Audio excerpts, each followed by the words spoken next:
If you want better SEO results and better AI search visibility, you've got to know how to do keyword research like a pro. And in this video, I'm going to show you 4 keyword research techniques that'll unlock so many opportunities you probably won't need to run a full keyword research process again for the next 6 to 12 months. My name is Nathan Gotch, and I've been doing SEO since 2013, and I've led hundreds of successful SEO and AI search campaigns. So let's walk through my keyword research process from start to finish. So this is the exact template that we use on every SEO campaign.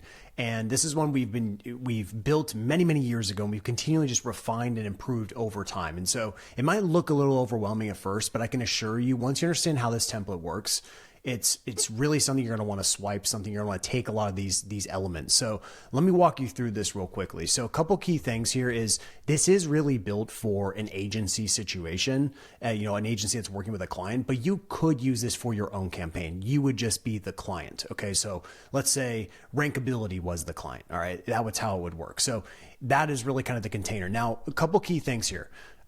Priority is very important, which is just measuring, what is going to be the priority of these keywords. And I'll show you in step 3 how to actually prioritize your keywords. Okay.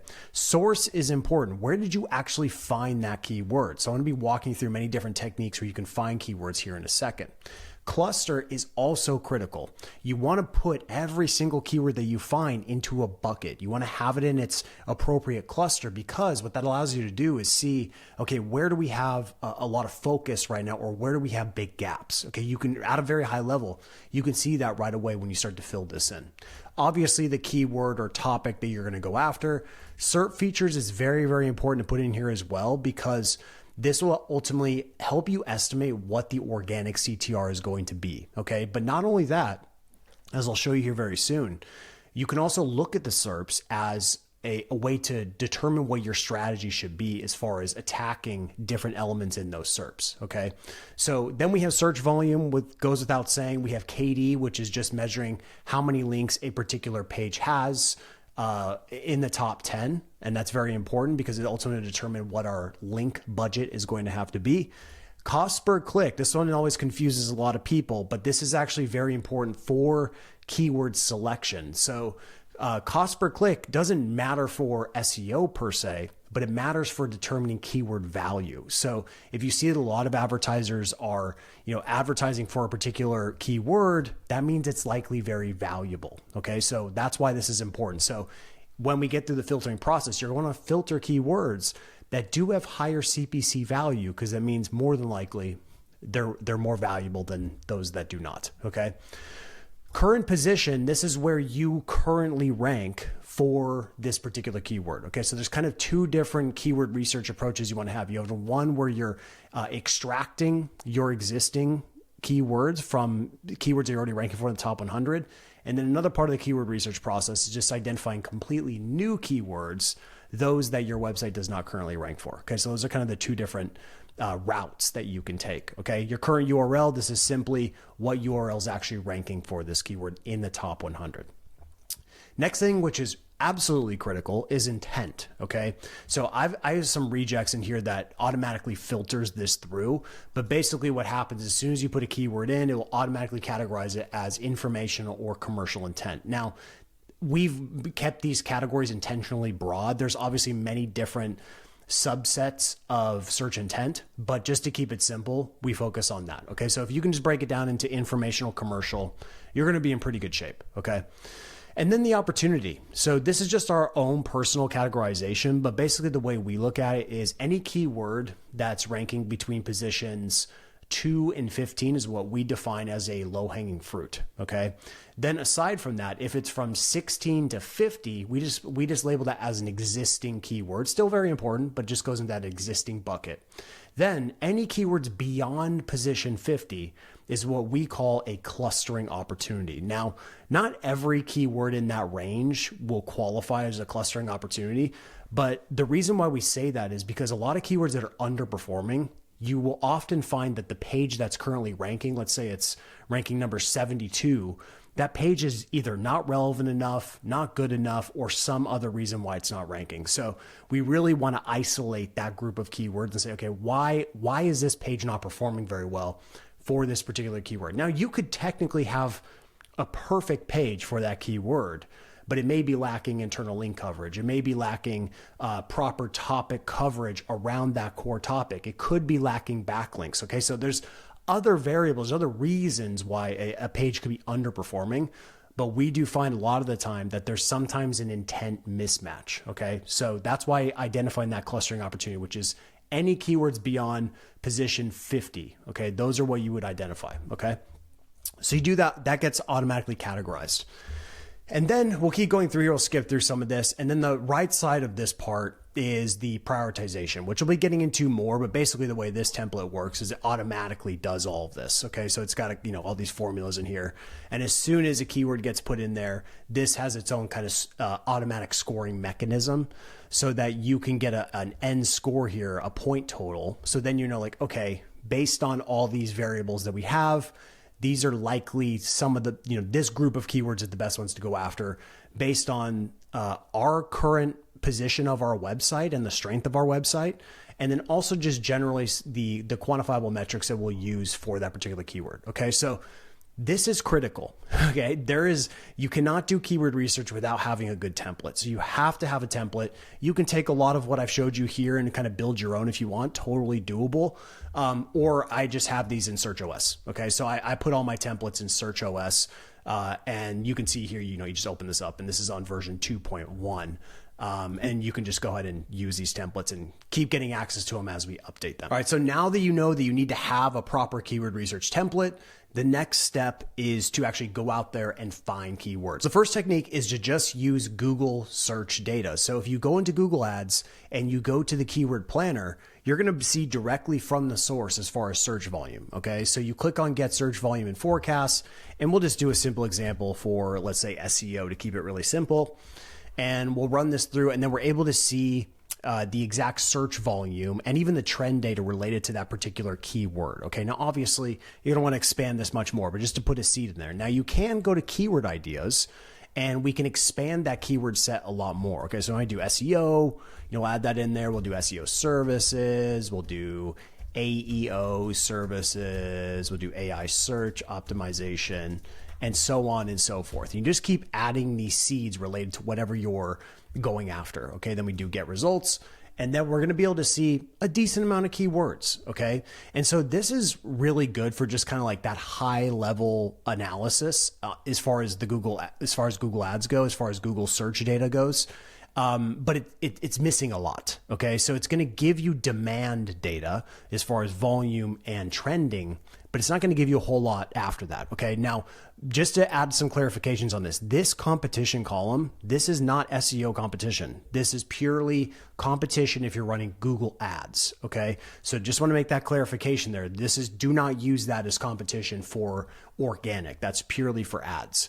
But like I said, this is still really, really powerful just for, getting a quick look into keyword data. And obviously you don't have to invest in any tools. You just come in here and you have Google Ads give you that data. Okay, so that's the first technique. The second technique is another Google product, is Google Search Console. Once again, it's free to use. You sign up, you can get your query data, and you can get a lot of great insights by doing this. Okay, it's missing a lot once again, because like we look at this and we see, okay, well, we look at these keywords and we can see kind of 4 metrics. We can see clicks, impressions, CTR, and position. Okay.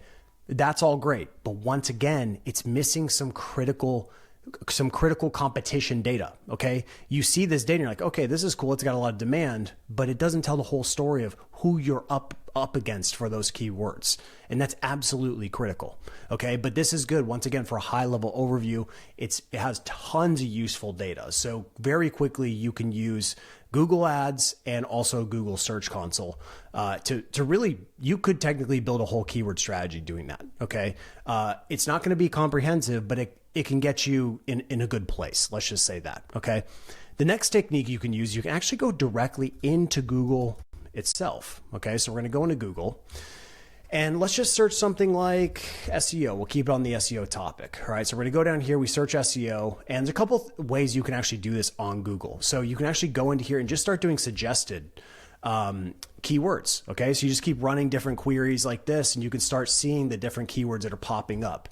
These are all suggested options. these are all keywords that you could technically pursue. Okay. Another thing you could do is you come down here and go to people also ask. Okay. You could technically just copy all of these, pop them into your keyword database, and you'll be good to go. Just make sure you label them as people also ask. Okay. And each time you expand these, just keep doing this over and over. And there's plenty of extensions that do this, but just manually you can do this, and you can copy them just like this and pop them into your keyword template. Okay. Another thing is, for some queries, you will see this things to know, but usually only for queries that have a lot of search demand, you'll see this, but still some useful stuff you could pull from here, right? Still, kind of blends a little bit, with people also ask, but you might find some unique ideas in there as well. So all of these ideas that you find are what are going to be defined as zero volume keywords. That does not mean that they're bad keywords. It just means they don't have quantifiable demand. And that is not a problem, because most keywords are completely unknown to SEO tools, right? Even Google itself doesn't know about the large majority of keywords that even exist. And this is only getting more complicated over time, because the length of a query keeps expanding because of AI platforms.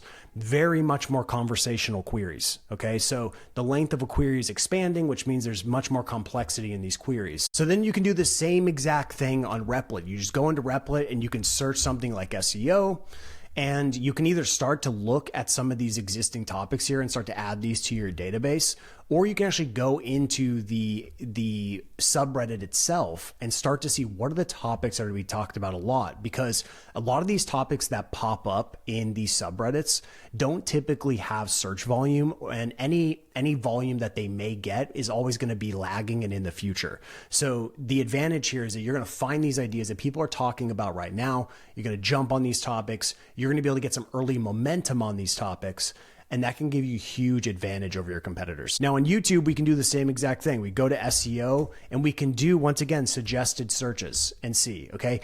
Honestly, most of these are gonna be very similar to Google. So you're not gonna find anything very different by doing this, but it's actually much better just to go into the actual channels that exist, okay? So we can look at any of these channels here. We'll go into my buddy here, Mad Diggity. And what I would do is I would go to his videos, and I would go by, well, first, you can do by popular, but I'd be careful by doing popular, because YouTube changes so much. So like, for example, if you did this exact topic that he did here that was from 5 years ago, that has an insane amount of views, you're not going to get the same amount of views on your video by targeting this topic. Okay.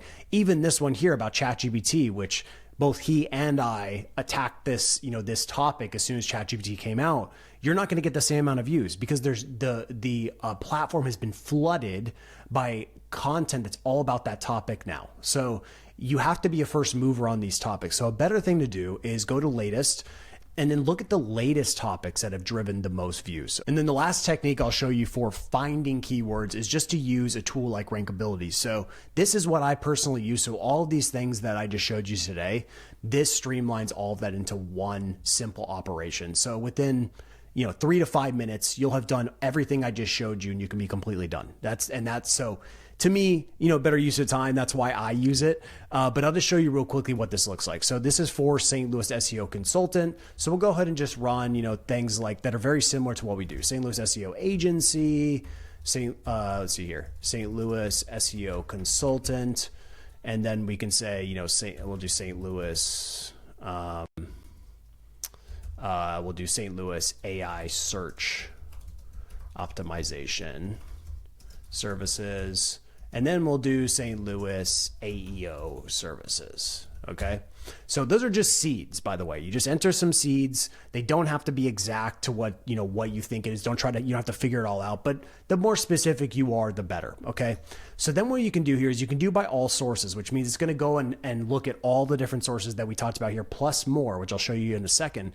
But if you wanted to kind of get the tool to get more focused in on a particular group, you could do trending, you could do Reddit, YouTube, and even e-commerce. Okay. So actually we'll extract topic ideas from Amazon, Walmart, and eBay. Okay. So there's different routes you can take, but for the sake of this example, I'm just going to go with all sources. Okay. Now this is where things go to the next level. You can integrate your knowledge base. Okay. So we'll go over here to advise, and you'll see in the advise section, you can integrate a couple things. Number one is you can integrate your knowledge base artifacts and you can integrate data into this advisor. Now, I'll show you in the context of Rankability because I have way more knowledge base artifacts in here. But you can see here, these are all the different knowledge base artifacts, and these are directly from the website. Okay, so what it will do is when you do that keyword research, it's actually going to go to that content and extract first party topic ideas from that content. Okay, so whatever you put into your knowledge base, this tool will use it to generate content ideas that your competitors are absolutely ignoring, nor would even have access to. Okay, that's how valuable this is going to be. So you go ahead and click that on, and then also Google Search Console. This is incredibly powerful. So I just showed you how you could do that yourself. But this is a little more powerful because when you click this on, instead of going into Google Search Console like this, and you've got like, okay, where do I start? I've got all this data. I've got 14 million impressions I got to dig through. Like, where do I even begin? Well, you could certainly mess around with filters and it's decent. Or you could just use this tool, which makes it way easier because what happens is when you put these seeds in, it goes through and Google and Rankability will automatically filter and only give you the keywords that are directly related to these seeds that you entered. So you have to waste all your time filtering through all the keywords to try to find relevance. Okay. So once that's all good, you just go ahead and click Start Keyword Research. Okay. So that typically takes about 3 to 5 minutes to complete, and you'll see why, because it's quite intense. So I want to show you a couple of things. First, when you get your initial report here, it's simple by design, but it's really when you start to go into the filters where you really start to see some good stuff. Okay, so a couple of key things to look at here. Number one is obviously look at the relevance of the topics. As I mentioned, that we're really focused on relevance. Okay, that is the key. We want to try to get the most relevant topics imaginable. But then we also have the source. Okay, and I'll show you all the different sources that this pulls from. But we can see we got Google Search Console, and I'll show you the other ones. We've got automatic clustering. So you can certainly go and do this yourself. You can even use ChatGPT to help you with clustering, but this also just does it automatically. And then we've got all the standard data I talked about earlier. Okay. Now let's open up the filters. I'll show you a couple of things. First, you can sort this obviously if you want to really quickly, but we can also look by cluster. Okay. We can sort it by cluster, and then we can also sort it by sources. So like I mentioned, first, we can look at just pure Google search data. Okay, so this is the pure Google search data that is coming directly from Google. This is coming directly from Google, okay? Then we go over here, we go to AI. Now we're doing this by doing a lot of advanced stuff on the back end, but you can see a lot of these topics are really unique, okay? They're not all gonna be great because obviously it's AI, but it gives you some kind of unique angles that you probably wouldn't have even thought of. We also pull from Reddit, as I showed you earlier. So instead of having to dig through Reddit, this does it automatically. We also have YouTube. Instead of having to dig through YouTube, you can just go ahead and see the ideas right here. You can see we pulled some ideas from the knowledge base. This particular client only had one page in the knowledge base, but the more comprehensive your knowledge base is, the more ideas that this will generate, okay? And then trending topics, okay? Going and finding unique ideas related to these core topics. And then of course the big one, which is Google Search Console. And as you can see, there's tons of ideas in Google Search Console that you can go after, all right? So this is a way to really streamline your keyword research efforts. And ultimately, the goal here is to do keyword research once and not have to worry about it. And this brings me to step number 3, which is actually prioritizing your keywords. So now you know how to find keywords. I showed you a bunch of different tools you can use. But now what do you actually do to determine what keywords to go after and in what order? Okay, so now what you're looking at is data that I extracted directly from Rankability and then just put it into our template. Now, we don't necessarily always use this template. Usually just we'll control it all within Rankability. But if you're using any type of keyword research technique, this is a good place to kind of put all of your topics in here. And so you put this in, and a couple things that can happen when you create a template like this. Number one is automatic categorization of intent. Once again, this is done in Rankability, but if you wanted to kind of have a more manual route, you can do that. We can also see categorization by opportunity, okay? So we got the low-hanging fruits, and then we've got the other opportunities that also exist in here. So like I mentioned earlier, clustering opportunities, we can see these, and these are keywords that are just not performing well, okay? So a good example of this is looking through some of these and saying like, are there any keywords here that maybe we should create a dedicated page for, okay? So an example would be like St. Louis digital marketing. This is a good one because you don't have any page on this website about digital marketing services. So this would be a good one to splinter and build a dedicated page for. And so you get the idea, right? And these are not ranking well. So that's the clustering. Then we go over here and we can start to see how this data will start to kind of come together. And this will help you ultimately determine what keywords you want to go after. Okay, so when you look at this, as I mentioned, not all the data is in here. You got to go and find target word count. You need to find lowest DR. These are kind of manual. You have to go through and do these. Okay, and then also relevance. You can pull that relevance score directly from Rankability. But in general here, you can see how this starts to come together. Even with not hitting all the metrics, you can see we can even just start to sort this. And we'll see what keywords are getting good scores. Okay, so we look over, St. Louis SEO company is getting a good score because we're ranking well for it. It has high CPC, and that means it's a good target. Okay, and all of these make a lot of sense. Okay, the reason why it's missing on some elements is the relevance, but we can see even AI SEO agency. This is a great keyword. We're not ranking well for it, but it's incredibly valuable. Okay, and in the context of St. Louis, we'd want to rank for best AI SEO agency in St. Louis. Okay, we wouldn't care about going national for that. We want to stay in whatever the target market is. So this is the process you can go through to start to filter through these keywords. Now, the way that I've been doing it recently is I just do this all inside of Rankability. So I find a keyword in here like this and I say, okay, that looks like a good keyword. So then I'll go over here to St. Louis SEO services. Let's say I'll mark a few of these that I want. St. Louis SEO consultant, St. Louis AEO, and then let's try to find maybe one more good one here. We'll just add these. Okay, so we'll add these to our main list. And then this is where the magic happens. So you can do this two different ways. Okay, the first way is you can click into a particular keyword. This is where you start to go to the next level. But you can also do this manually, right? You take this keyword, go in here to incognito window, and just start analyzing what's showing up. Now, when I'm doing an analysis for a particular keyword, I'm looking at what's showing up in the SERPs. Who am I competing against? So a couple key things I'm looking at here. Number one is, what are the SERP features that are popping up? Well, we got a local pack. Okay, so yes, traditional search result above the local pack, but that's extremely rare. Usually a local pack is above the fold, is usually the first SERP feature. But what that tells us is we want to occupy two different spots here. We want to rank in the traditional, but we also want to rank in the Google business profiles in the local pack. Okay, so now we've occupied two spots on the first page. That's critical. But then we go down here and we see, is there anything else here that we need to be thinking about? Number one is Yelp is here. Okay, so we go and look at Yelp and we see, like, are we actually showing up in this listing? Because this is critical for AI search optimization, right? You can do well in Google, but if you're not showing up in these directories, you're probably not going to do really well in ChatGPT or Perplexity or the other non-Google AI platforms. So I would look at this and say, okay, it looks like we probably have a gap here. We probably need to go and build a profile here, okay? And then so on and so forth. I'm looking through. There's another one, Clutch, another great example. Are we showing up here? If the answer is no, we go build a profile here. We start working to build our profile here, and that becomes an important part of our work, okay? So this is what we're looking for. So all of those things that I talked about today as far as the value of a keyword and the competition and the organic CTR potential, like that's all combined into this one KO score that we call it. Okay. Now, competition, this is what makes this very unique. If you've used any tools in the past, you've probably seen competition as KD or some sort of other metric. Those metrics are fine, but the biggest problem with those metrics is they're only measuring how many links you need on the page level.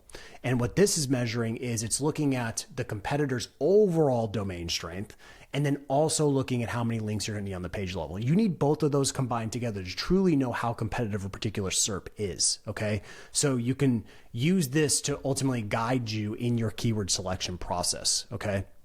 And then there's some automatic AI analysis on every keyword here. And then in the SERPs, like all that SERP analysis we just did, you can do it live here, right? So we can see Google business profiles, we can see the traditional search results, and this is just kind of a geeky thing, but you can see even how keyword rich the Google businesses are, the Google business profiles, and also how keyword rich the rankings are, right? Highlighting each individual keyword of that query. So you can see kind of, what you're up against, right? It's very important. And then we can also see the position history over time, how this changes. But go back over here And a couple kind of key elements is, and we're going to continue to add to this, but if you look on YouTube, you can actually see who's popping up for this query on YouTube as well. So when I look at this, if I really wanted to go hard on, St. Louis SEO consultant, like I have a video here that's ranking at the top that's 11 years old. So I could easily dominate YouTube for this keyword, right? Like it would be like no work at all. And then we see all the stuff that's popping up is all old videos that are, no offense, outdated, and should be easy to beat. Okay. So you want to be thinking about this search everywhere optimization strategy. Don't just think about Google. Think about traditional search, local pack, YouTube, and of course, AI mode, which matters a lot, right? We want to see just because we're doing well in traditional does not necessarily guarantee that we're going to do well in AI mode. Okay. And that we've seen this time and time again. Okay. And you can even see here, that, St. Louis SEO consultant, which is ranking incredibly well in traditional, isn't even being used as a citation source or a source of retrieval here. Okay. So once again, proving that just doing good SEO does not necessarily translate really well into AI mode. And I'll just show you an example. St. Louis SEO consultant ranks really, really well. Okay. So we'll go to like local, we built a Google business profile, just kind of prove our point of how powerful having keyword rich business names is. And like it's number 7, it has no reviews and it's a service area business. It just has no business being here, no pun intended, but it's because that keyword rich nature, right? It's really, really powerful. And then we go down here, you can see how it's doing well in the grids. And then we go up here though, and we look at the traditional search, you see this particular keyword rich domain. It ranks basically on every search engine, right? It crushes across all the search engines, but we go to AI answers and it's doing okay, right? It's got Perplexity, it's got Grok, but it's missing a lot, right? It doesn't have ChatGPT, AI overviews, Gemini, AI mode. Like it's missing a ton of places. And obviously that's not ideal, right? But the reason I'm showing you that is because just doing well there, doing well even in citation, doing well in traditional search doesn't necessarily guarantee performance in the actual AI answer. Okay. And that's a topic for a different time. But for now, that is how I go about doing keyword research these days. And you can, like I mentioned, there's so many tools out there you can use. There's so many different ways to find keywords. But the way that I've just been able to make my life a lot easier is just to use Rankability, because it gets the keyword research process done in a couple of minutes. And then I can spend my time on what actually matters. Go to my list and I can really dig into these keywords and get a really good understanding of what I'm up against, right? Because at the end of the day, it's not about being able to find keywords. That's actually the easy part. The hard part is knowing what keywords to pick, because if you pick the wrong keywords, you could waste a lot of time, energy, and money going after a keyword that's just going to be junk, right? And what you want to do is be very deliberate with that process. And one thing that might help is think in terms of clusters, okay? So when you pick a keyword, let's say in this case, I'm doing AEO services in St. Louis, I'm going to go after this core topic of AEO or AEO services, and I'm going to build out many supporting assets around this topic. I'm not just going to go after this once and then move on to, St. Louis link building services, right? I'm not going to go that quickly. I'm going to go a mile deep on this cluster. And then once I feel like I've exhausted that cluster to the fullest extent, then I move on to the next one. Okay. This is a mistake I see all the time. People bouncing from one, topic to the next without fully covering that topic. You have to absolutely cover it all the way. So this is actually a really good keyword to finish off here, because you'll see 0 search volume. Okay. But if we actually look AEO services, all right, and this is why localized keywords are tricky. But if we go in here and we look at AEO services, we'll see 210 searches. Now this is national, volume, but even national volume isn't accurate. What you really want to be looking at is this. How much is this keyword topic, or how much is this service offering or idea growing year over year? Okay. Because there's an obvious trend going on now, right? It's slow, but it's beginning to grow. So you're not going to find volume for a keyword like this because it's so new. Doesn't mean people aren't searching it though. And that's why when I see stuff like this, I get really excited, because I know when I start to look at the search results, this is why having that kind of keyword rich highlighting here is so important. But check this out. We look up AEO services. Okay. Check this out. Not a single competitor, not even one, is targeting this keyword right now. Not a single one, right? So right this second, I could go and build an asset, boom, get it published, start ranking, start getting that leverage, start getting those clicks.